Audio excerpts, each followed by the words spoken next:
ఆగ్నేయ బంగాళాఖాతం దానికి ఆనుకుని ఉన్న నైరుతి బంగాళాఖాతంలో నిన్నటి ఉపరితల ఆవర్తనం ఈరోజు ఉదయానికి నైరుతి బంగాళాఖాతంలో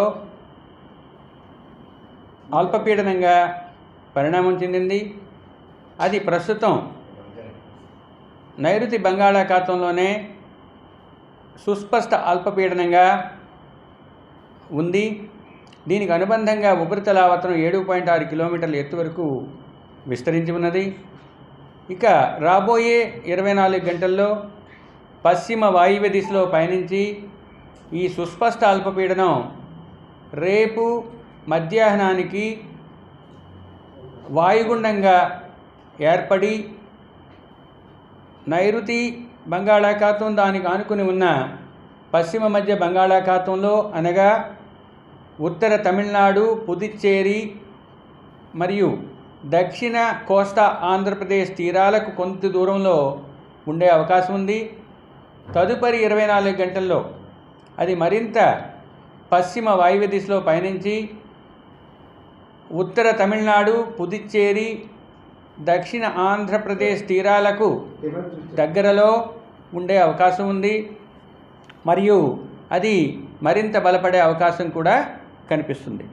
ఈ పరిస్థితుల వల్ల ఉత్తర కోస్తా జిల్లాల్లో రాబోయే 3 రోజులు కొన్ని ప్రాంతాలలో తేలికపాటి నుంచి మోస్తరు వర్షాలు, తదుపరి 4 రోజులు పలు ప్రాంతాలలో ఉండే అవకాశం ఉంది.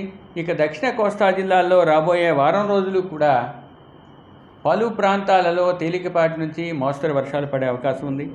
ఇక దక్షిణ కోస్తా జిల్లాలైన నెల్లూరు మరియు తిరుపతితో పాటుగా రాయలసీమ జిల్లా అయిన చిత్తూరు, అన్నమయ్యల్లో ఈ రాబోయే 24 గంటల్లో భారీ నుంచి అతి భారీ వర్షపాతం నమోదయ్యే అవకాశం ఉంది. ఇక దక్షిణ కోస్తా జిల్లా అయిన ప్రకాశంతో పాటుగా వైఎస్ఆర్ కడప, శ్రీ సత్యసాయి జిల్లాల్లో 1-2 చోట్ల భారీ వర్షపాతం ఈ 24 గంటల్లో నమోదయ్యే అవకాశం ఉంది. ఇక రేపటికి వచ్చినట్లయితే దక్షిణ కోస్తా జిల్లాలైన నెల్లూరుతో పాటుగా తిరుపతి మరియు చిత్తూరు జిల్లాల్లో 1-2 చోట్ల భారీ నుంచి అతి భారీ వర్షపాతం మరియు అన్నమయ్య, శ్రీ సత్యసాయి జిల్లాల్లో 1-2 చోట్ల భారీ వర్షపాతం రాబోయే 24 నుంచి 48 గంటల మధ్య పడే అవకాశం ఉన్నది. వీటితో పాటుగా రాబోయే 5 రోజులు కూడా కోస్తా జిల్లాలపై ఉరుములు, మెరుపులు కొనసాగే అవకాశం ఉంది. ఇక అతి ముఖ్యంగా ఈరోజు దక్షిణ కోస్తా జిల్లాలకు వెంబడి లేదా తీరానికి ఆవల, తీరానికి ఆనుకొని ఉన్న ప్రాంతంలో కొన్ని చోట్ల 35 నుంచి 45, గరిష్టంగా 55 కిలోమీటర్ల వేగంతో ఎదురుగాలులు వీచే అవకాశం ఉంది. ఇక రేపు కూడా దక్షిణ కోస్తా జిల్లాల్లో ఆ తీరానికి వెంబడి ఆవల కూడా అటువంటి పరిస్థితి ఉంది.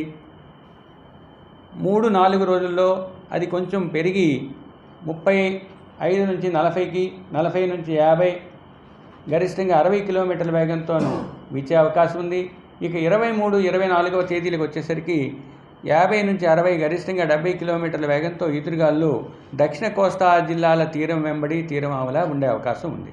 కాబట్టి మత్స్యకారులు ఎవరైతే సముద్రంలో వేటకు వెళ్ళి ఉంటారో వాళ్ళు సురక్షిత ప్రాంతాలకు ఈ కొన్ని గంటల్లో తిరుగు ప్రయాణం చేయాల్సిందిగా హెచ్చరించడం జరిగింది.